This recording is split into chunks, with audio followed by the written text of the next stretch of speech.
think about the voices here in the community, reaching out for hope, looking for the opportunity, living through this life, trying to make the best for you and me. 122, stand in solidarity. I'm Chris Lopez, your union brother on TikTok, Instagram, Twitter, and kind of excited today about today's podcast. And I'm Juan Perez. Oh, yeah. Thanks, Chris. Yeah, sorry. And Chris. It's Forgot who you were. You forgot I was here. Juan Perez, organizing monster. Well, I said what I was saying was that we're gonna be talking about mental health today, which is really cool. We're gonna talk about the strikes going on, and I was thinking, we're gonna have a podcast on mental health. I was like, well, we probably don't want to be hungover today, but we went to McGregor's last night, went to happy hour, and then after that, went to the casino, started playing blackjack, supporting local workers. So supporting local workers. Every worker, even if you're not in the union, you still deserve wages and benefits and business. Whenever we talk about mental health, it affects you. It affects you in the casino, and and it affects you at the work site. But before we get into that, definitely. So, what's going on across the country, Chris? I know there's all kinds of strikes. There's literally a strike going on right now with the writers. Well, the writers' strike. I mean, holy cow! They're talking about replacing writers with artificial intelligence and everything. It's just ridiculous what's going on right now, and. See, like artificial intelligence has been an issue for years, whether it's like machinery at Amazon warehouses or your guys' stores at UFCW. I know that's taken over. And even manufacturing of cars. Look at Tesla. Their whole manufacturing is becoming AI. So an issue somewhere over here might not seem like it's going to affect you and your workers, but eventually it will. Yeah. Even writers, people that use their brain to create content and scripts for all kinds of shows and movies. And it's like you figure with all this technology, we'd have more time off, but we don't. We work more. What's going on? 70% of millennials live paycheck to paycheck. That's holy cow. 3/4 of millennials. That's crazy. Yeah, so what's going to happen next Friday, Chris? Oh, man. We got the convention, but more importantly, we're going to go up there to... What convention? Well, the Democratic convention. Yeah. Yeah. Where, I know a lot of people talk about, the Democratic Party and Republican Party, but, more importantly, we're going there to represent the labor movement because, it doesn't matter if you're a Republican or you're a Democrat. Everyone deserves a union. I mean, 50% of our members are Republicans. Yeah. So, it's awesome. we're out there, labor movement transcends political parties. So. Yeah. So next Friday during the convention in the evening, the unions got together like SAG-AFTRA, IATSE, the Writers Union, Teamsters, and they're going to have like a dance, party or something. We're going to go. We're going to meet Star Wars, right? Star Wars? Yeah. We're talking about Star Wars? I don't know. Are you dressing up? Like no, hell no. But I might. I'm not going to do all that shit. But I'm going to wear my IATSE gear, dude, represent. But there's other shit that's going on too. The UPS, they're going to potentially strike. I think their contract is up by the end of July. 350,000 workers. That would be badass. We hope they don't strike. We don't hope they don't have to strike. Well, strikes. What do they do? Yeah, strikes work. Right now, people are going strike all across the country. I was not too long ago, a couple months ago, Spreckle Sugar went on strike, and we won that one. And it's just people are standing up, and people want more time off. People are living paycheck to paycheck. Why is that? Why are people living paycheck to paycheck? I mean, inflation is like 8%, I think, this year alone. And another victory, I know SDEA, the San Diego Education Association, the teachers union. Oh, yeah. They just got their tentative deal. They had an action at a school board meeting this week. They had over 1,000 people out there. But it wasn't just the teachers. It was also CSEA, the classified. They're like joining forces kind of deal because that's what you have to do. You have to be in solidarity, even if your contract's not up. You still have to be there. You have to be there for other people. Yeah. And I think that's what this podcast is all about. It's like, I think the labor movement's what we talk about. Can you fight for someone you don't know? Can you stand up for someone you don't know? Exactly. But I'm really excited because we got a special guest. We got a special guest, Sean Ellis from the Plumbers and Pipefitters United Association 230. Is that the way? Yes, I'm sure you probably expand to us. Well, tell us a little about yourself, Sean. Yeah. No, my name is Sean Ellis. I'm originally from Long Beach, California, so I'm actually not from San Diego. How I got here was the military, so I'm a veteran, all that good stuff. But no, I'm from Northside, Long Beach. Just grew up single mom household. Dad was around, but dad was always working. They never got married, kind of stuff like that.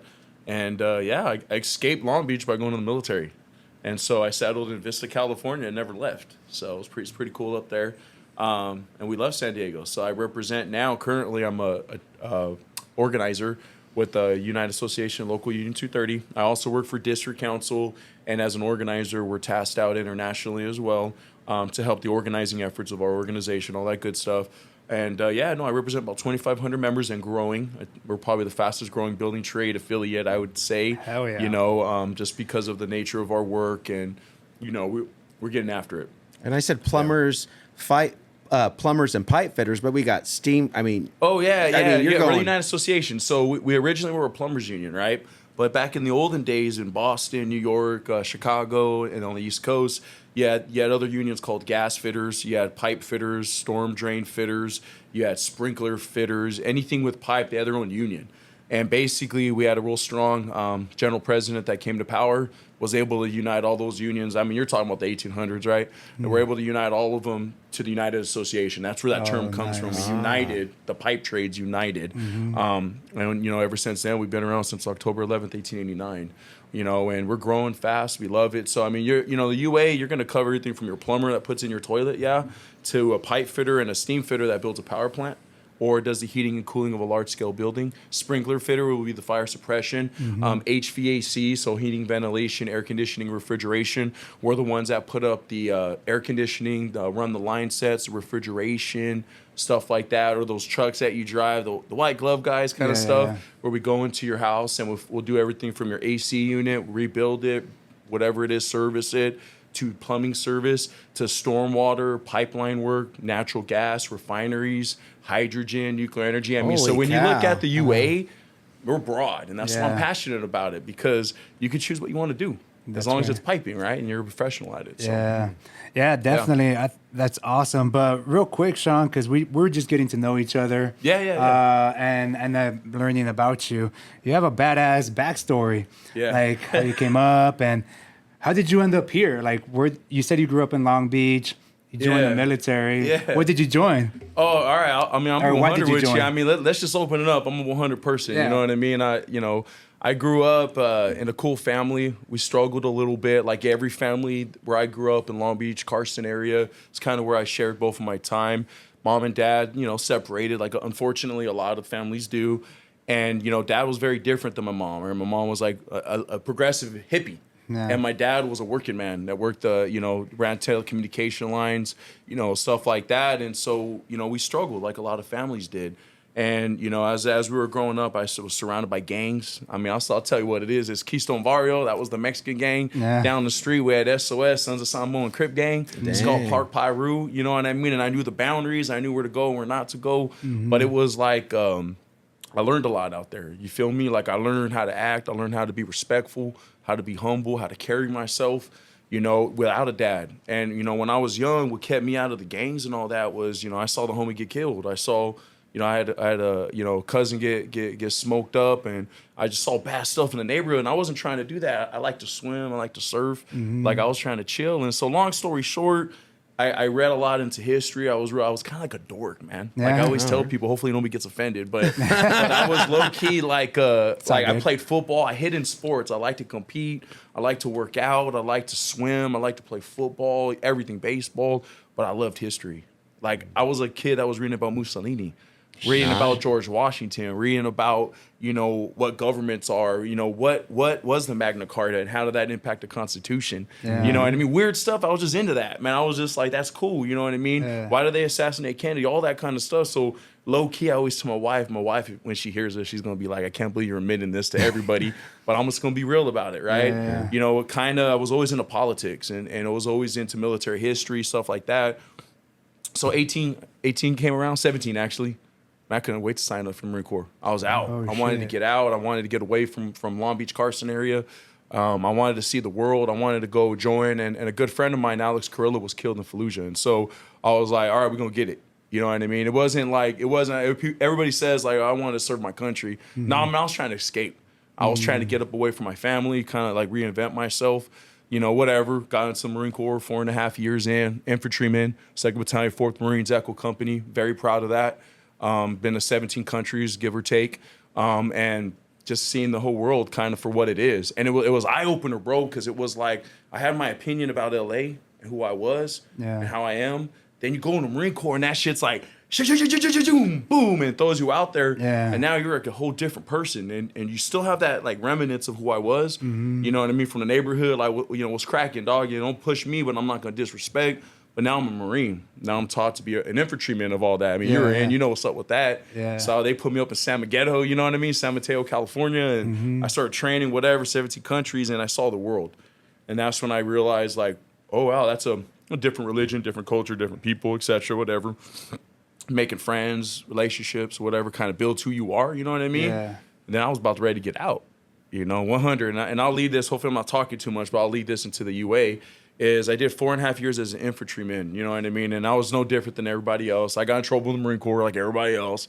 You know, ain't nothing special about me. I just did my time. That was it, you know what I mean? And as I was getting that time to get out, I was freaking scared, bro. Hella scared, man. I tell my wife, I laugh about it to this day because, you know, where I'm at today is a lot of luck. A lot of luck, timing, and preparation and work at it, you know what I mean? And, man, I was getting out of the Marine Corps. I had a few months left. And I was like, dude, I think I'm going to have to re-enlist because there ain't no jobs. The economy was bad. Everything was just effed up, man. It was messed up. And I'm like, damn, what do we do? And I ain't a cop, bro. You know what I mean? I ain't going to get out and be a cop. I don't even call them to this day. I don't want nothing to do with no cops. Oh, shit. You know what I mean? If I need them, hey, you know, hey, they shoot them right there, call the cops. Yeah. But if it ain't that, get away from me, bro. Like much love, respect you, bro. A lot of my friends are cops. No disrespect if they see this. But like, stay in your lane, I'll stay in my lane. God bless you. But so when I get out, I'm like, dude, what am I going to do? Like, Cora, what am I going to do? She's like, I don't know. We got to figure this out. We're driving back to base housing one day, and I see this little white trailer. Small-ass trailer, bro. Hella small trailer, and their cartoon character, man. I laugh because you know, to this day, what I do for a living now, I'm like, I would have never done no whack ass thing like that. You know what I mean? Without trying not to cuss too much. Yeah. But I see like this picture of this thing welding, and I'm like, what's that right there? I mean, I heard welders make money. You know what I mean? My dad was in the union. You know, my brother-in-law is a union contractor. I can get into that later. You know, and my perspective of business and watching my brother-in-law kind of grow and as a union contractor working out the Regal. You know what I mean? Former gangbangers. So I know about all that. You know, but I saw that and I kind of said, hey, I'm going to pull in there real quick. So I pulled in there, you know, just out of luck. And I kind of saw it. I scoped it out. I was like, oh, you know, it says United Association, whatever the hell that is. And there was a number on there. So I snapped the number. That was it, man. I still remember this day. I snapped that number on my picture. It was a 1-800 number. Never forget that. And I was about to deploy. I was about to head on my third deployment, my last deployment. And, you know, I told Corey, my wife, I go, hey, remember this number? Because I'm going to be deployed here in a minute. We're going to be out in Africa, which was my last deployment. And I ain't going to be able to be on the phone or nothing and just hook it up, you know, call that number and just enroll me. So she did it. And that's how I got in. I ended her at an 18-week program, direct entry, directly into the union. So if you get accepted, which I did, you go through 18 weeks of training. It's actually what this symbol is right here, Veterans of Piping. And you go through 18 weeks of training. Then when you get out of the military, you are a second-year apprentice in the UA, regardless of the economy, guaranteed employment, free training, didn't pay zero, and that kickstarted my career, man. You know what I mean? So, yeah, it's interesting. Like going back real quick to how you grew up with gangs and all that stuff, and you were a dork. Like I grew up, I was a dork too. Like I was into Pokemon cards and video games. I didn't have a girlfriend. I was I was super shy. I was scared of girls. And like I grew up with gangs. I grew up here in City Heights. My brother was in gangs, in and out of prison. And I didn't want anything to do with that either. I was like, I need to stay away from that. I just don't like what it causes to my family. I see my dad stressed, my mom always crying, and I was like, damn, like I don't. So that's why I never joined the gangs or anything like that. And that's why I also joined like the Marines, because I was like, oh man, I don't know what to do. I don't know what my life is like, but I know it's not going to be with gangs. And well, that recruiter lied to me, bro. He just looked sexy. And he came down there with them dress blues. Oh, he got me, bro. Yeah, he got me, man. So that's truth. Okay, full disclosure, that's why I joined. Hey, just out of curiosity, do they pay you while you train? With the in the UA? Oh, no, you're actually in the military. Yeah, I didn't explain that. And I could get into VIP if you want. I mean, it's basically I was still an active duty Marine. So I was still, you know, a Marine, still in the Marine Corps. I was still within my 4 years of 4.5 years of obligation to the gun club, to our country. And then the last few months, those last 18 weeks or whatnot, I was trained by the union, by union instructors, union ran program, union funded program, 100% funded. We don't take a GI Bill. We don't want the government's money. We don't need the government's money. That's not who we are. You know, like I told you guys earlier, and I'll explain to whoever's watching this, you know, our union is 1/3 vets, and we're proud of it. Yeah. And we're absolutely proud of it. And I know if GP was standing here today, my business manager, district council president, whatever title, whatever, they'll stand right here next to me and say, we love our vets, and we're going to fight to the very last of the UA's breath for our vets, because that's who we are, right? But let's not get on that. But yeah, no, we run the program. It's free to the Marine. And now we have 9 programs and 7 bases across the country. Oh, shit. Okay.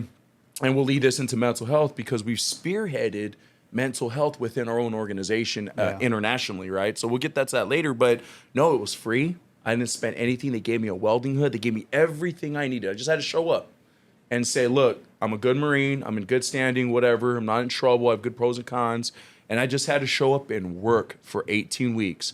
And then you get a union certification that's recognized in the whole damn United States. Sick. Then you get guaranteed employment starting out at $23 an hour. And I always tell people, what does that mean? That means you make $58,000 a year your first year out of the Marine Corps, when most Marines make $28,000, $30,000. And so when I look at, that's where my passion comes from. I always tell people, like, I'm not, you know, I love the UA, but I'm loyal to VIP.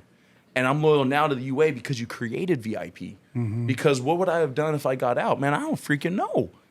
You know, I told my old lady, said, what are you going to talk about today? And be real about it. Like, I don't have no script. You know, I watch one podcast, you know, but I told myself I'm not going to watch this podcast because I want to be real with the people. You know, where does my passion comes from is because I would have been a Walmart door greeter. You know what I mean? Would I have been homeless like all my brothers, committed suicide? You know, what would have happened to me? And so the UA said, hey, we're going to do this. And long story, I mean, there's a lot of stuff I'm not telling you. We're part of a congressional mandate. We changed Congress legislation at DC to create this program before anybody else even thought about veterans. Yeah. We were the first ones, you know, because it's been I've been in the trade 14 years. Shit. So we've been doing this for 13, 14 years, my man. So, you know, when I look at other organizations all of a sudden talking the game, whatever. We've been doing this and we're quiet about it. We don't need to say. I mean, this is probably the most you're going to see of it. Yeah. You know what I mean? Just because, you know, of the invite, much love. You know what I mean? Yeah, definitely. So, you know, I was asking the question because it's really interesting because, you know, people go to college. They get in debt. Oh, yeah. You know, and you're saying, you know, everything's paid for. Yeah. There's another world out there. That's why we have this podcast because, I mean, trades or whatever, there are specialties that you can get out there and you get paid while you train. Well, we're the first 4-year degree. Call it what it is. You know, before there was colleges, before that system even existed to prey on profit, to educate Americans, call it what it is, a for-profit educational system that preys on people. Well, union apprenticeships. I mean, the nurses used to have an apprenticeship, for crying out loud. Oh, really? Look it up. You know what I mean? But the building trades, all of our apprenticeships, they've been around, they've been free, they've been self-funded by the organization, that are union dues that all of our members pay. That's just what's understood, and it keeps us alive. And we've provided highly skilled 4 or 5-year degrees. We're a 5-year apprenticeship program, by the way. Shit. You're going to learn trigonometry, geometry, nuclear energy, hydrogen, etc., whatever. But we're going to do that with the minimum costs to the member because that's what we are. We're labor, man. Yeah. We represent members. And I drive around San Diego. I love San Diego, but I get kind of pissed off, but not really. I got to be staying the neutral because we build these colleges. That's what's happening right now. But I look at all these colleges and I see all my friends from back home, right? Marines and/or people from LA. And they got all these degrees and they did all this and they do all that and they're still living with their parents. Yeah. And there's still wage, you know, inequality. There's still not parity. They have all this education, but no actual hard skills to implement. Yeah. When I'm the opposite, I got nothing but hard skills and I'm making way more without the actual formal education. So I tell people, how formal is it? You know what I mean? I mean, what, you know, call it what it is. Or are you just being preyed by capitalism? What is it? You know what I mean? So I mean, definitely schools are for profit. That's beyond, like, right now UC AFSCME 3299 is going at it with the UC system across the state, 10 campuses. And they're going all out. They're putting fucking numbers out there on social media of how much their presidents got their raises. Some of these presidents make over $1 million to run these schools. Right. And I'm like, the fuck? School is supposed to be to educate the public. It's public funds. And they're making over $1 million. And then they don't want to give a decent contract to their workers that run these schools. So by all means, I think schools are just for profit. That's what they are. They're just money-making machines. That's not the only option out there. I know that's what gets pushed the most because it's like the whole white collar, get yourself a degree and get yourself a white collar job. And that's what's looked high in our society. And I feel and I've seen that I think that maybe construction has been looked down upon maybe for a long time, and it shouldn't, because it's good paying jobs. If anything, it's like it brings the most humbleness to anything, like, and the most respect too, because you build all these infrastructures, you make good money, you can support your whole family, and you get to retire with dignity. So there's like, if anything, you should be a construction worker over a doctor, and that's my opinion. We are literally, and I'm going to take you, man, I love, because I'm literally about to go about 100,000 feet in elevation on geopolitical stuff, right? You look at the war in Ukraine, what are they hitting up? Infrastructure. They're blowing up power plants, breaking down railroad systems. I mean, I could get deep. So this is my dork part going to come out. You ready for the dorky part? Let's do it. How did Lyndon take over his country? He conquered the infrastructure. He controlled the railways, the infrastructure, prevented the czar's people from moving around. That's how every military system utilizes taking over a nation is infrastructure. So when you watch Ukrainian war, it's just a repeat, right? I don't ever say, let me take that back. I don't say history repeats itself. It has the same storylines. And I'll explain that, is that this battle now, they're attacking infrastructure. So when I talk about electrification, when I talk about the green energy systems and going from fossil fuels to other systems, it's essential that we like understand our history here and understand geopolitical issues, because without a good infrastructure, you don't got a good military. Without a good military, you're going to get your ass whooped. And I'm going to tell you something, when I tell progressives, environmentalists, and everybody that has different viewpoints, look, across the ocean, some of these countries don't care about your views. They don't care about how progressive you are. They don't give a hoot about what you're pushing. They're about power, period. And unfortunately, there is issues with the military-industrial complex. We could talk about that. Yeah. There is issues in the military. There is issues politically at the highest levels. There is bad stuff we've done, whatever. But unfortunately, infrastructure in the military keeps this country stable. Yeah. It's why MacArthur built the highway system. It's how we cross the West. And right now, we got a lot of people that want to destroy that. You know, and it's something I'm passionate about, where I'm like, look, you know, all this micro stuff is good, but you still need that infrastructure. You still need to understand that the number one asset that the United States has is its freaking worker. Without a worker, you don't create, businesses don't create capital, then you can't tax a capital. And without taxing that, you lose all your social programs, you lose the military, you lose everything that makes us a society. And so workers are essential to our economy. They're essential to our national defense.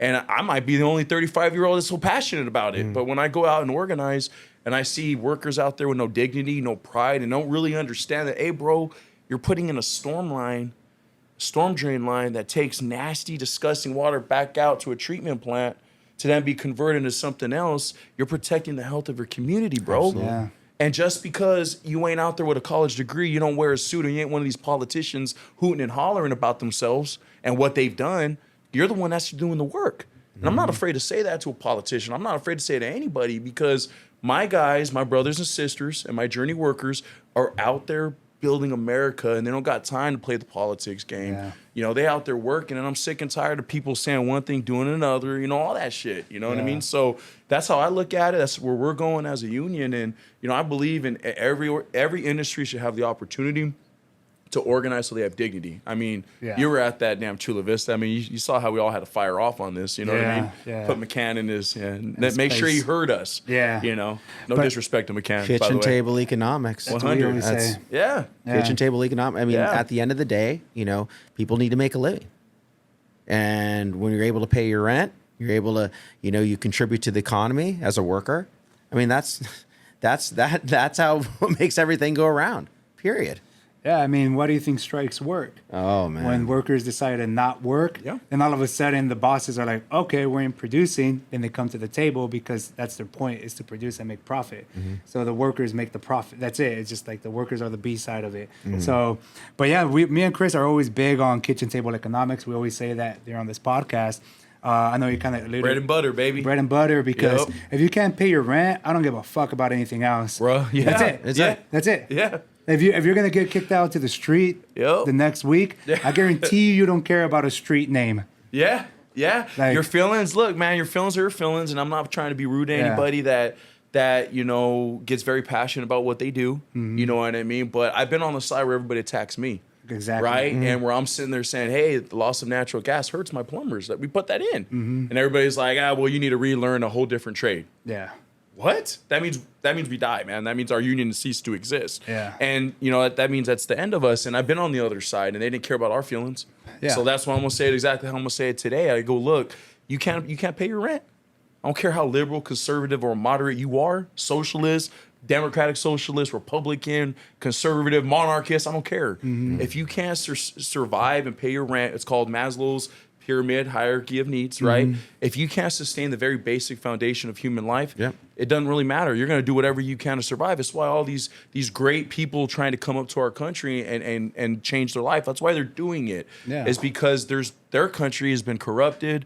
They don't got unions. They don't have a balancing force, right? They don't have the ability to be able to sustain an actual life, you know, because of what's happening, the corruption. And then it affects us, right? And so we have to look at it. What I'm trying to tell everybody is, look at it from a bigger perspective, because here locally, call it what it is, right? People are going to their little sides now, and everybody's fighting. And does it slow down the common good?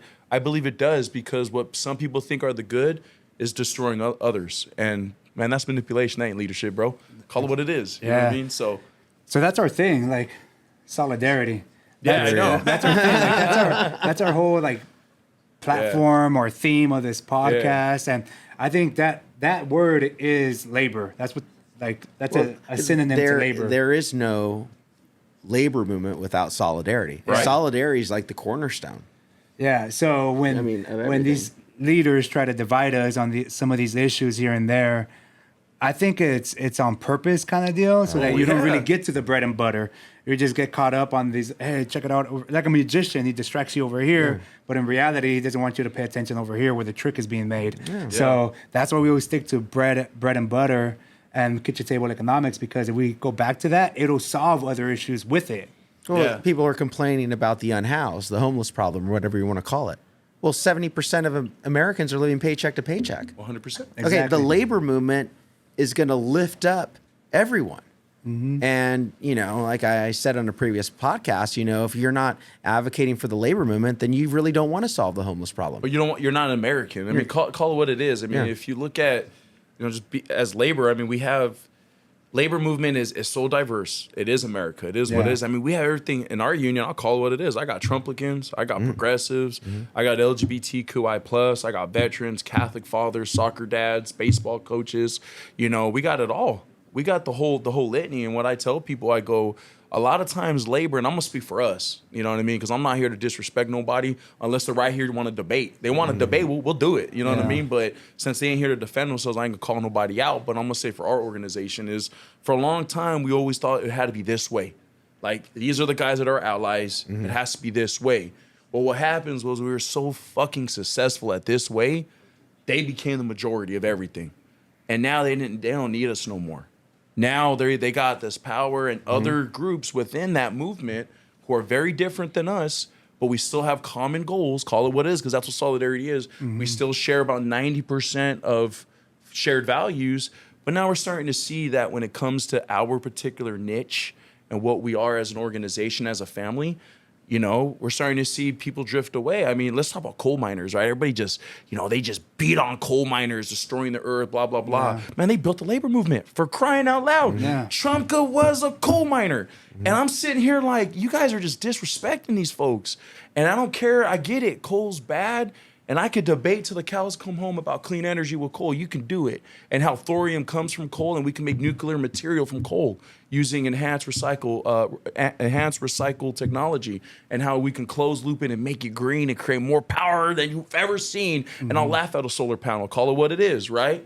But people in our movement here locally make jokes about coal at the Labor Council meeting. And I sit there like, man, that's effed up. I respect Trumka, man. Yeah, I've been out there, dude, as a UA organizer on a blitzing to try to grow our market share. Man, them's good people over there. Them is real good people, real good union people. And you're letting outside politics or potential organizations that you're part of influence your labor mindset, because it really should be about the worker and advocating for solutions to problems to maintain workers' careers. I think that's why everyone is so scared right now in both parties. Yeah. You know, because they're used to a certain thing now. The approval of labor unions is so high at 71%. Everyone's just rising up, and we're just like, hey, you know, we're going on strike. Mm-hmm. It's just a different time now, and you know what. But you're talking about magicians. Oh, look over here. Abortion. Oh, look over here. Death penalty. Oh, look over here. It's like everyone's saying that what they want is they want you to forget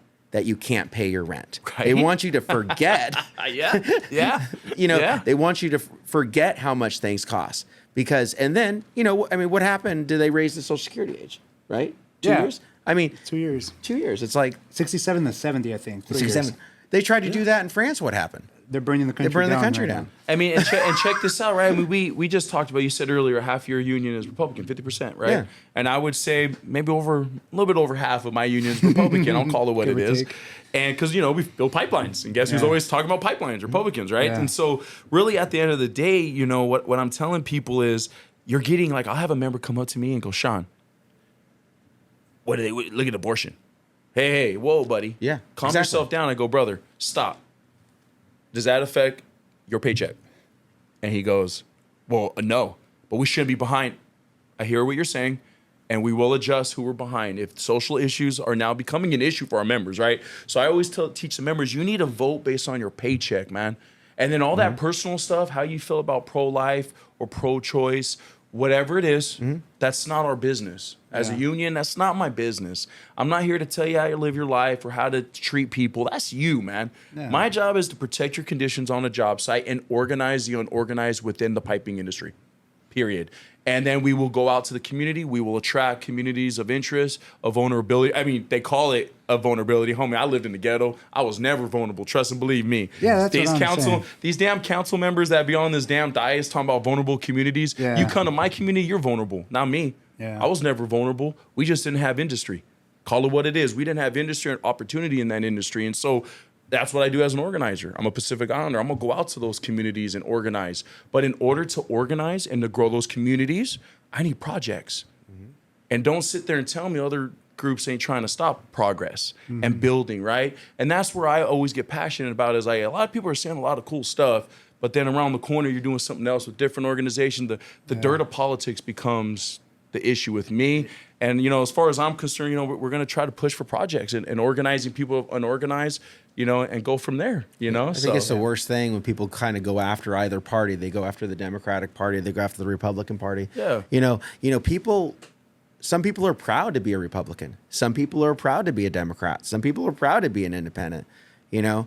I always say, you know, I use this, you know, I'm Christian, my dad's Hindu, but there's an old proverb, you know, in India, after you cut off someone's nose, there's no point in giving them a rose to smell. After you demean what someone holds as valuable. Oh, yeah. You know, so it's like, you know, you could tell someone the truth about something, but if you demean what they hold as valuable, they're never going to believe you. So that's why, you know, kitchen table economics, you know, keep it on that, and you're going to win. And as an organizer too, I think that's why we kind of have a good pulse on what's going on out there with the workforce, because we're talking to workers every single day. Yep. We know what they're going through. If you're a real organizer hitting the field, now all of us hit the field and got some strong opinions about some shit and stuff like that. And I'm gonna be 100 with you. I don't say names, but I call it what it is, because I don't answer to nobody but my manager, who's elected by the members. So which means I answer to the members. I answer to the UA here point blank. And there's organizers that come from the crafts and come from the trades and come from the industry and grew up in the industry, and they have a totally different perspective than those that are hopping around from space to space, and you know what I mean. And, you know, like I said, I don't say names, but it is what it is. Yeah. You know, when you get people wanting to have, right, look, I'm a Catholic. My kids go to Catholic school. You know, I don't want to say we're devout, but we're Catholics. You know, we raise our kids a certain way, and we're proud of that. You know what I mean? And we're going to teach them our progressive values about acceptance and understanding that all cultures are the same, right, et cetera, et cetera. But, what I'm noticing now is the attack on everything that was traditional and all this and all that. And I learned something from scripture, right? I try to read at least one scripture a day so that, it may help me understand that perspective of my members, because I understand labor. I understand the Wobblies. I understand the international workers, unite, all that stuff, solidarity back in, was it Czechoslovakia, whatever. I understand, was it proletarians and all that stuff, right? Yeah. And I get that part of my job. But I want to understand, how do we actually take away all that and grow good human beings that can lead with strength plus empathy? Yeah. How can we impact mental health? How can I stop that apprentice of mine at third year commit suicide? You know what I mean? How do I stop that? How do you control that, right? And political banter ain't how you do it. Trying to manipulate someone to get what you want done ain't how you do it. It's sitting down, listening. Why do you hate Democrats, brother? And listening to it, genuinely be like, cool, got you. How this is where you're at. So how much of that was real, brother? How much of this and this? And why are you so angry about something you can't control? Are you mad about something else in your personal life? And then we start the mental health talk. Yeah. Because I think that's what we're struggling from, bro. When you look at the full picture, is like social media, Twitter's nasty. Trust me, I know. It's a war. I know. It's we just shit on each other 24/7 because that's what it is we project what's going on at home. 70% of millennials live paycheck to paycheck, so I'm sure they're stressed out as fuck every single day. They know exactly when their paycheck is coming in, right? And it's already written off. Like, right? That's a cell phone bill, that's a rent bill, and they already have it all divided up on bills, so they're stressed. So all of a sudden, you cut them off. When they get all angry or something, road rage, they're just projecting what's going on in their life, at their work life, with their relationships.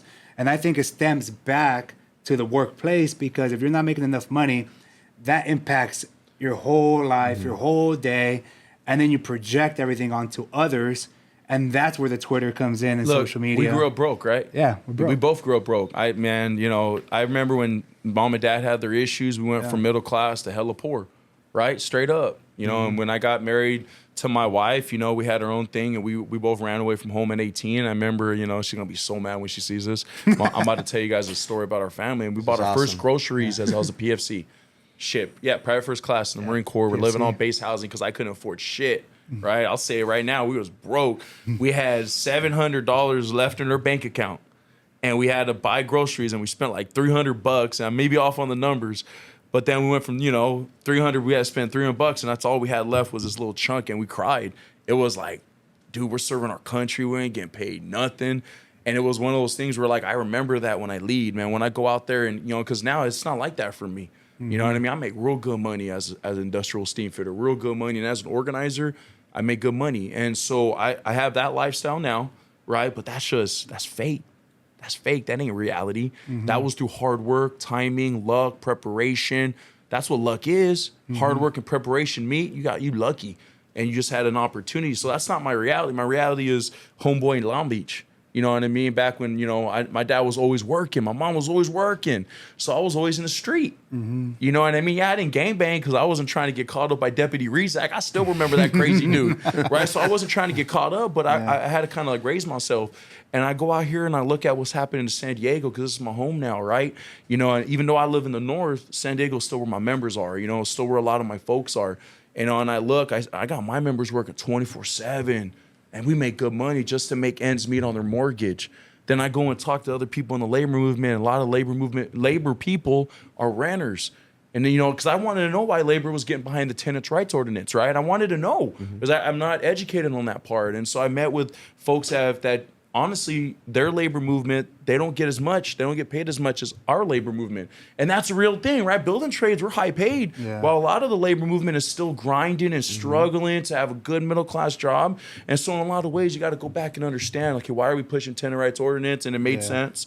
And so when I look at society and mental health, I never saw my mom. My mom was working, man, worked graveyard shift. So, like, my buddies are watching this. I didn't have a mom to hug me. So I'm sitting there out there growing up fast. That's bad for your mental health, bro. I look at my kids now, my 9-year-old and, my 9, 7, and 5, and I see how they act. I'm like, man, when I was your age at 9, girl, man, I was out here hustling. Like I had to like go and do Scott's Turf Builder on houses and do $5. I mean, that's bad for your mental health. You know what I mean? Because you never got to be a kid. You never got to actually go through a learning process. Your parents weren't there to raise you because you were too busy. They were too busy working. So you never actually got to sit down with your father and have him be able to tell you how life should be, or your mom to tell you how to be a good woman, whatever, right? Whatever. Yeah. You know, and then what happens when those parents work too hard? And they're always constantly working, then the divorce happens. The family breaks down, and then that just creates mayhem in our community. Call it what it is. I am so sick of people who didn't grow up in my community try to tell me what the hell we need.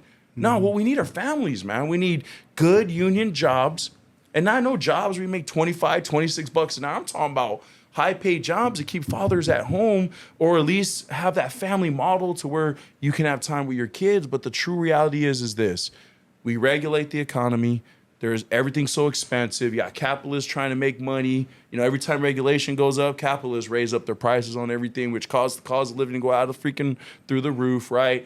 And now we got people working 24/7. Divorces are happening. No marriages are happening. Kids are still being created, and they're running around. Yeah. And they don't get that structure, because I didn't. And so now these kids are becoming adults. Yeah. And now we're seeing it. They rather go and sell themselves on the internet. They rather not do the jobs that our fathers did or our mothers did. You know, it's a whole different world now, man. Yeah. And so I'm looking at it, and then what I tell my boss, I go, it's mental health, man. Yeah. These are kids that weren't raised, they didn't have that there. You know what I mean? I'm only seeing it as a father from what I see as raising kids. You know what I mean? Yeah. So, there's so much right there. I'm like, oh shit. Yeah, but I get deep, bro, real fast, dude. Like we grew up poor. When you grow up poor, you grow up fast. Yeah. And then it's so easy to fall into the same loop of crime, and you got to do what you got to do to survive.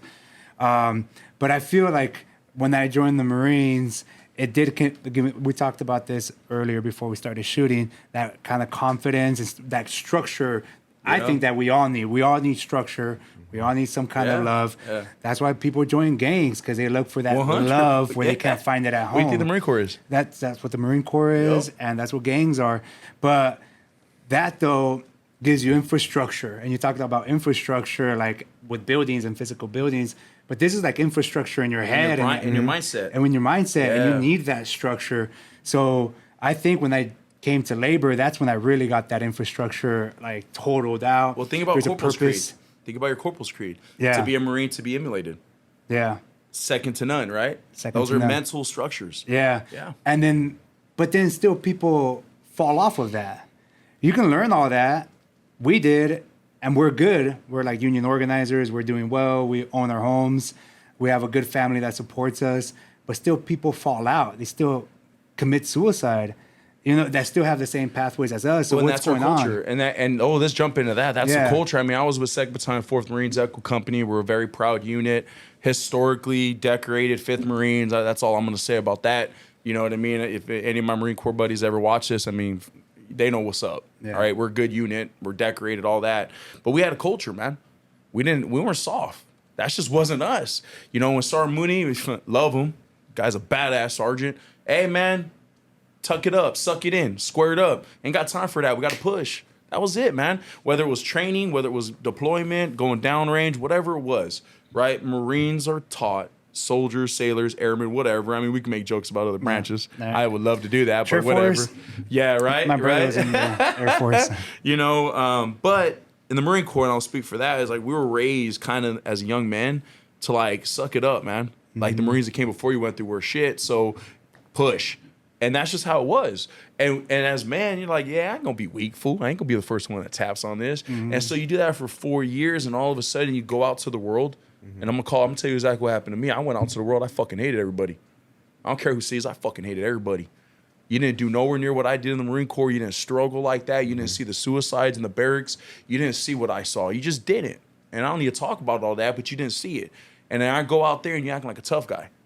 Oh, I'm good, man. Or you're getting political, bro. That was one of the things that tore me up, is why I became a political guy within my union, was people get all into politics, start talking shit about the military, start talking trash about leaders. I'm like, why you open your mouth, man? You ain't never served. You ain't never went down you ain't never went down range. You ain't never left this country or even volunteered your life, limb, and flesh for this nation. So me being uneducated at the time, I'm going to call it what it is, me being uneducated at the time, a young man, fresh out of the Marine Corps, 24, 23, you know, I kind of like secluded myself. I go, man, I don't want to talk to these fitters, man. They're weird.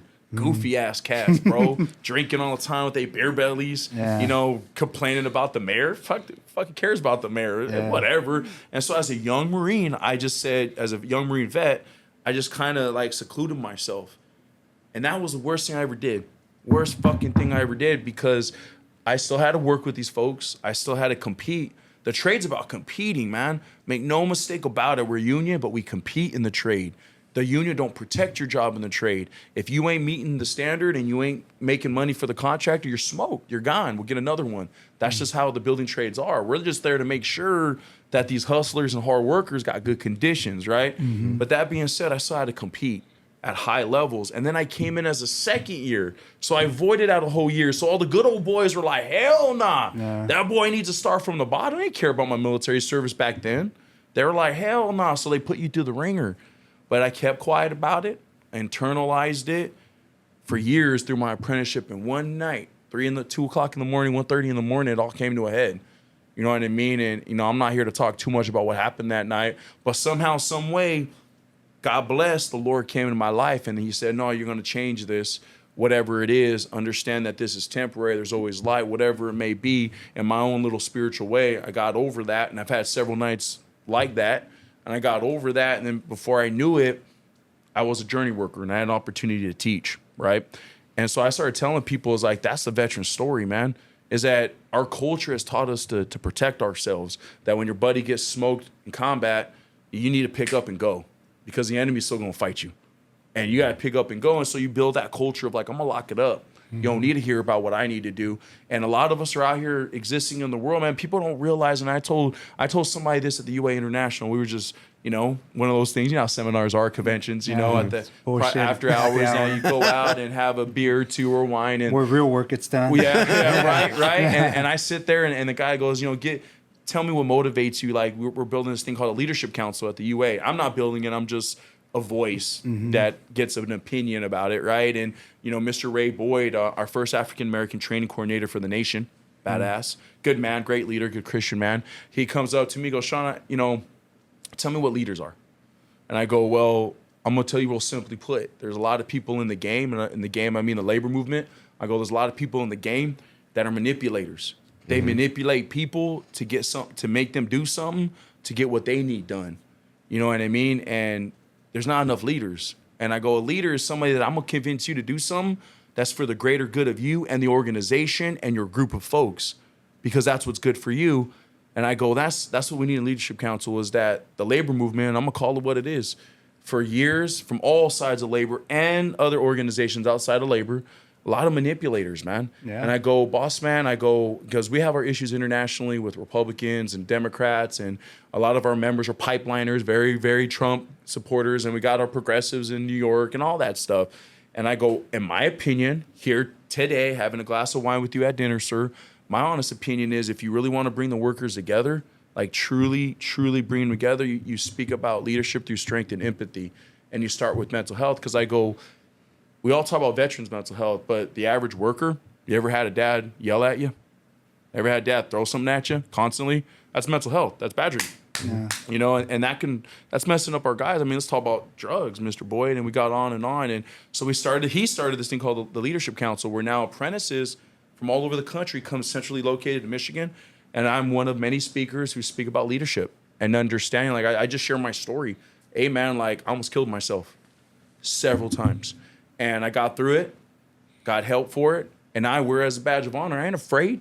I'm not afraid. What do I got to be afraid of? I was a good steam fitter. I could leave this job tomorrow, work for A.L. Reed, make tons of money. But maybe if I share my story and say, hey, man, I almost took my life a few times, man. And once I figured out what was going on and I opened up, because pain shared is pain divided. Once I opened up, man, I'd be like, woo, I was strong, dude. And I go, you know what? Let's lead now. Let's lead. Let's go become an organizer. Let's take it to the highest levels of the UA. Let's be the best you can in the union to show all those vets or just normal folks that are struggling from child abuse, rape, right? Struggling from drugs because maybe their dad wasn't home all the time, or maybe they didn't have a father or a family structure, so they depended on drugs to get through. maybe I can say, hey, bro, I went to continuation school, dog. I almost didn't graduate. I was a 10th grader and then became a senior last minute, graduated high school. Man, I've been through the ringer. I've been a wannabe tough guy. I did all that shit. So maybe if I can do something in the union and show them, like, look, I never want to get to politics, but I met the president of the United States, big dog. You know what I mean? And so I tell people, if I can get through my shit and I can get to that point and I even have ego about it, just be like, look, I'm setting the pathway for you, homie. Let's go to work, get after it. That's my passion, as you can see. I mean, I won't shut the fuck up. You know what I mean? Well, this is what I believe. It is Mental Health Awareness Month. Yeah. It is. It is. You know, for me, it's 24/7. You know what I mean? Yeah. You know, they gave us a month. I appreciate you. You know, it's kind of my testimony. I remember because I battled, alcoholism for I don't know how long. Yeah. Drank at a very, very young age, and got to work on time. So fine, get hungover, still come to work. Hey, by the way, when I say I'm hungover, it's on Monsters, which are probably worse. but anyway, sponsored by Monster. But shout out Monster. It messes with you. You, and there's a culture of having playing quarters, or whatever, drinking games, but there was a time where have you ever been hungover? Oh hell yeah! Okay, no shit. Yeah. Okay, so I was hungover. It goes away in a day or two, but then a week passes. Yeah. I'm still hungover. I'm like, and then another week passes. I'm still hungover. Yeah. And then I knew I had a problem. So, I had to seek help. Had to, give you medications for your, norepinephrine and whatever these things to balance you out. But that's, it's really, really good that people are talking more about mental health, and I appreciate you coming on the show. Well, I lost an apprentice, Jacob Fuqua, at a local 230. VIP took his life, and it's one of those things. I talked about it for I've had friends and I lost friends, but where it really fucking hurt me, man. And man, I hope my boss doesn't get mad that I'm cussing, but he told me try not to cuss too fucking much. Oh, my bad. That's okay. But what really got to me was, when I became a VIP instructor. I'm a master instructor with the UA, so I actually go every but I go every year, once a year. I go back and I teach mental health. Yeah. I teach actual we have Dr. Sadley who teaches the science, how the amygdala work, the hippocampus, the sensors, the medicine, the actual science tested, proven strategies to assist, right? She teaches that part. I tell the story. Mm-hmm. I do the actual tradesperson, organizer dealing with it on site and someone who's lived with it, right? So I go back there every year and I teach that, and I taught it for years, and I've advocated for mental health from what I saw in the Marine Corps. But what happened when I left the Marine Corps, it was almost like I was insulated from suicide, because the guys, we all went home, right? And you remember how it is, right? You guys are all buddies, and as we start to get out of the Marine Corps, we all go to the airport, one leaves. Well, I'll go back to the airport, another one leaves, and eventually you're the last one. And of course I'm the last one because I live in LA, so I'm like, I ain't going nowhere, I'm driving home. And so when I left the gun club, I was insulated. I didn't see a lot of suicide anymore. I saw drug addicts and stuff like that, but I was too young of an apprentice, a journeyman or whatever, to actually connect the dots. Then when I started advocating for mental health, it was mostly for veterans, etc. And what I started kind of noticing was, as I got older, I was like, man, whatever, I'm insulated. This is important, advocate. And then I had a student that I taught, Jacob Fuqua. Went in the trade, family, young baby, was doing good. Work reports were coming back to me, us, the union, saying that he was good. At this point now, I was already a lead instructor at VIP, a supervisor at Camp Pendleton, basically just processing Marines into the union. Loved my job, thought I was on top of the world. My ego was kind of set up to where, man, I really did something, man. I'm fucking proud. Then I get a call. Hey, you remember Fuqua, brother? Sit down. Yeah, what's up, boss? He just hung himself on Christmas Day. And I go, he just hung himself? It's Christmas. And he goes, yeah. He killed himself on Christmas. He hung himself in the garage when his family left to go do something. And I go, 10-4, man, hey, let me hit you back up, boss, in a second. I need a moment. So I hung up and I go, and I wasn't the only one. There's other instructors that helped this kid. I'm not the only one, right? I'm taking the privilege right now since I'm on this platform to talk about it. But there's a lot of us that dealt with this young man. Yeah. And it hit me, and I sat back. I was in Pendleton in my office. I could hear the helicopters. I could hear my Marines joking and smoking, doing what they do. And the shit that I love about the Marine Corps, I just miss that so much. I sit back, I go, hey, you failed, bro. You failed, man. You failed. Like, yeah, you taught this cat how to weld. He had like 4 or 5 weld cert, guaranteed employment. He was kicking ass in the trade, man. He was getting after it. He understood politics. He was doing precinct walks. He was a bad motherfucker, man. He really was. And then he had mental health, and he never told me. So you failed, asshole. I failed because I didn't create the space in order for him to tell me how he truly feels. So I failed as a leader. Yeah, I taught you how to be a badass fitter, whatever. Jason mostly did all the work. Shout out to Jason Koken, badass instructor. But we made you a good tradesperson, but I failed you as a leader because I didn't take care of your personal home front. I told myself that day, wherever I go in the UA, whether it's organizing, whatever, I'm not going to forget that. Because I could sit here and I could walk with Todd Gloria and hoot and holler about Democrats. I can go and meet with all of our great allies and hoot and holler. But at the end of the day, I wasn't there the day Jacob Foucault took his life. And I didn't have him understand that. And so that's where I'm at with leadership now is I want this not only go to kitchen table economics, but I want to make sure the full circle of that worker, human being, right, is taken care of from their mental health. I mean, for crying out loud, we should be teaching financial literacy. Yeah. My guys go get an overtime job and they buy a big ass diesel. That's the first thing they buy, right? And so what my passion is and why you've seen UA kind of take a step back. My predecessor, I love her. She was great. She was always involved politically. I've taken a step back because I want to use the money for my members. Yeah. If you come into my union, I want to know that you know how to spend your money. Because when you get this big overtime job in Lithium Valley and you're making too much fucking money, $100,000 in 6 months, I want to teach you how to invest it. I want to teach you how to understand capital. I want to make sure that your mental health is good so you're not going home after a 12-hour shift, drinking a bunch of Tecate and start yelling at your old lady and just destroying the fabric of your family. I don't want that either. I want to help you there. And so that's where we're at as a union is that we're looking at it from, my managers tasked me out like, you're the future, Sean. You guys are the future, so you make it the way you want to do it. He goes, and man, he's going to get mad when he sees this. He goes, we're not the future anymore. It's you guys. He goes, all we ask is maintain the standard of the UA so that we always have the ability to leverage good wages, good conditions, etc. But make it your union, Sean. Make it your union. And that's what I feel is that now I want this to be a full picture, right? Because that's why people out there tripping, man. Call it what it is. That's why they shooting. They tripping because that full picture at home isn't there, right? Yeah. So I feel like I talk too much, so man. I'm Sean, so sorry. No. I'll be jamming on this, dude. I'm sorry. No. That's what it's about. I know everything about Chris. Yeah. These people already know everything about us, and they're bored. Well, I know you're all talking about how you grew up. I'm like, man, I'm sorry, guys. I think it's badass. But I was thinking like I don't think everybody thinks this way. I think labor, we pretend we think that 100. way. We pretend we think that way. Yep. Our tweets show that we pretend, oh, you're a worker, hey brother, hey sister. Yep. And then we pretend we're a family, but that's not the reality. I always complain about some people in labor. I don't care. Like people, that's why maybe we make enemies, and that's okay too, because I believe we're about getting wages, benefits for everybody. Exactly. Me and Chris are at every picket line there is. And we're even going to go out to LA and we're going to join them over there with the writers. We walked with the farm workers up in Northern California. And then we walked with my friend Ramon. I don't know if you know him, but he was an organizer with IBW 569. Yeah. And he walked the border. Oh, yeah. He walked the whole border. We joined him a few times. I joined him a few times. One time in Calexico and another time in Texas when he finished. Yeah. That shit hurt. He did it in the summertime. I was like, Ramon, there's other seasons, Ramon. I'm like, there's other seasons, Ramon. But you got to get it, bro. You got to get it. But we walked with him. That's what I'm saying. Like, because to me, I'm like, oh, that's your battle. That's our battle. Yeah, exactly.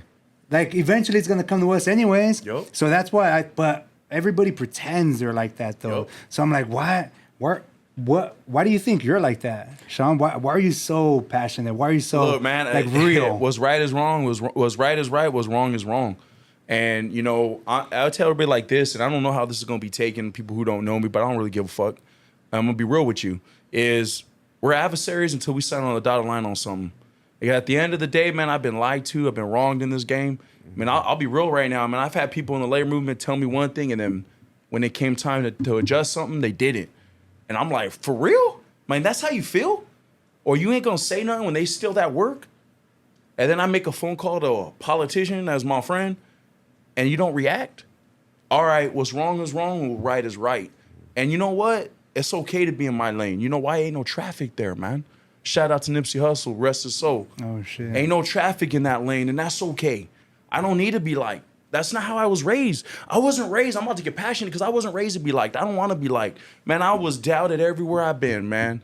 I was kicked out of school. I went to Opportunity High School because I liked to speak with these when I was a young man, and I had to learn the hard way. Cooper High School up in San Pedro, California, Opportunity. I went to school with Shotgun Cribs, Bloods, all of them from LA. It was one of those schools where if you acted up in real school, you got sent there. And I earned my way to go back to regular high school, you know what I mean? Where I still barely graduated because my dad wasn't around. And so I always tell people, and in the Marine Corps, shit, I always got in trouble. I was a ninja punch king, bro. My buddies watching this right now I always be like, yeah, I was a corporal, but I went through the ranks a little bit, got demoted. You know, I got in trouble. So what makes me, you know, I always bring up Cesar Chavez, right? Yeah. And I'm about to get dorky again in my history, but Cesar Chavez was a bad dude, you know, because he says when I was in the Navy, that's when it made me a Union man. When I didn't have no damn rights, the Navy taught me to be a Union man, taught me to fight, and that's what I'm gonna say is my life, right? I never wanted to do this fucking job. I just was inspired, bro. To when one of my members would be talking shit on the job, I go, man, I'm gonna change that because I don't like to talk. I just like to do it. But with that being said, it's my life, man. I'm from the hood. I went through all the processes, and now my kids go to private school. We're Catholics. We've worked really hard. We're investors. We own property. But I also grew up I'm from the neighborhood. And then I did it the bootstrap way, man. I sold hot dogs. It's my life that brought me to where I'm at today. Yeah. And my want to do this job is because why do you have to tell me how to live my life? Why are you on city council calling me vulnerable? Why are you telling me that you think you know what? Republican, Democrat or not, man, I'm not that. I'm a human being. And that's what I hope these young kids are. Is like as these kids are getting older, you know what I mean? Our generation, because I'm only 36, and these kids that are younger than me, I hope they rise up and say, you know what, fuck this. I'm not necessarily a Democrat. I'm not really Republican either. Because it's okay to like money. It's okay to make money, man. It's okay to get on the internet and be an entrepreneur. It's okay to start a coffee shop. It's okay to hustle up money. And it's also okay to pay your workers right and be 100 about it because I own real estate. We do. Me and my wife own real estate. But I would have never been able to buy low-income real estate that we do in Section 8 that we do in other states without the money I made in the labor movement. Right. It's like a balance, you know what I mean? So I'm not really a Democrat nor Republican, and I'm proud of it, man. Because I'll tell people right now, and anybody to their face, I don't care if it's President of the United States, is look, you better get a good pulse on your people. Because right now, you want my 100% opinion, is a lot of these Democrat and Republicans, they don't got a good pulse on their people, man. Because there are a lot of people that don't participate, and we can go over numbers about who actually voted and who's registered and all that. Man, it's a whole lot of us that don't give a hell about what's going on. They're not participating, so you got little factions basically controlling the life of what, 80% of our people? And that bugs me, man. It really bugs me because it's like you're saying, so you telling me you got to electrify, bro. What about Abuelita who uses gas to make tortillas? You're going to tell her that's a cultural staple. So now she can't do that? Or Korean people, how we use wok, Asian American people. Like, and so you're making decisions for the rest of the people because they too busy to be engaged in politics. Because all my members got to work. And so I know, long story short, I feel like I'm doing the 6,000 word answer. It's my lifestyle, man. And really, I got pissed off. People trying to tell me how to live my life, trying to tell me this is how you need to believe, or assuming because I'm a Polynesian, Pacific Islander male, you just assume my politics. You just assume this is my politics, or assume this is what my people need. No, I'm good with all that. How about I lead by example and just change the narrative, man? Because we could talk about Labor Party. That's what I think we need. That's what I think. You know, because I think the Democratic Party are great for labor. They really are. They're good for our people. Right? And unfortunately, Republicans are also good for our workers, right? Because businesses create the capital that our workers make, period. That we share, right? And what's happening now is both those parties are just kind of getting crazy with it. They're like just going farther apart. And unfortunately, I mean, let's be honest, man. Is any of your friends Republican or Dems? Call it what it is, man. You know, everybody out here in this little room right here, call it what it is. Y'all Dem or Republican? I bet you everybody. Carter, you're a Dem or Republican? Oh, shit. Well, there you go. See? Yeah, so it all depends on how you want to look at it. You know what I mean? And so Republican. That would be awesome. And be honest with it, when you was a Marine, you probably was a Republican. You know, you probably leaned conservative, just like I did. You know? I think honestly, it's a beautiful thing that we linked up. I'm glad we met up at the Starbucks and stuff. Every time I saw you in the political coordinators meetings and stuff like that, and you spoke, you're obviously like loud and Very well, it's because I passionate. can't hear, by the way. Everybody thinks he's not passionate. It's because I can't hear. My right ear is bad, so that's why I like to be on the right-hand side. Bro. I like to have when I go to a bar, I like to have whoever's sitting next to me to be on my left, so I can hear them better. Because Matthew Lebo Gonzalez, cat, you know what I mean? And he's all like, hey, why are you always yelling at the council? I'm like, I'm not yelling, dog. I can't hear. It's called, just my lifestyle. I've always been active and stuff. But I think I always thought, like, dude, I want to link up with Sean. I always wanted to link up with you because I knew you're real, though. Like, because the way that you word things and you talk about things, I'm like, no, this guy's real, dude. And I've been told other things about you from other people. I know. And I'm like, no, dude, this is not him. I'm like, this is. And then now we're here. They get the illusion, bro. Like and I don't even want to know, nor do I give a care about what people say because I'm on my own game, bro. Yeah. You know what I mean? Look, I told my members because we shifted. We're not the same, period. And, when people hate or they spread misinformation or run their mouth, I'm doing something right. Yeah, exactly. I'm doing something right. And even if it's within our own labor movement, that's what organizers do. Yeah. I hold everybody accountable. So if I'm going to go out there and I'm gonna hit it out there, hey, Bill Howe, you know what I mean? Heating and air, I'm going to hold you accountable. I'm going to try to organize your workers because I want to see them have a better life, right? That's what I want to see. If I'm going to hold you accountable, you best believe labor movement, I'm going to hold you guys accountable 100% because I wouldn't be doing my job. And as far as I'm concerned, I don't really talk bad about nobody. I think you know that. You know what I mean? I'll speak like, this bullshit. Yeah. But I never say anything about a particular individual because that's not the game we play. But I always tell people, nah, man, we just say what you got to say. We're going to roll. We're going to keep stepping. Everybody, Juan Perez, Organizing Monster here. I'm Chris Lopez, your union brother on TikTok, Instagram, all the platforms. All the platforms, we got all of them. But you know what? All of this costs money. Everything costs money. These microphones cost money. Producing this costs money. So we need your money. We need your money. And it's exciting time right now. The approval of labor is high. We're doing this podcast right now, and we've done like 9 podcasts or something like that. It's been really cool. We've gone to picket lines. We want to go to more picket lines. We want to bring UnionOrBust national all around the country. And how do you donate if people want to donate? So you can donate by going to patreon.com/UnionOrBust. We're on Spotify, YouTube, Facebook, all of them. And we have a lot of subscribers, a lot of dedicated. We just want to thank everyone for, watching us. And, we like to mess around. But all right, just subscribe. Give us your money. Bye.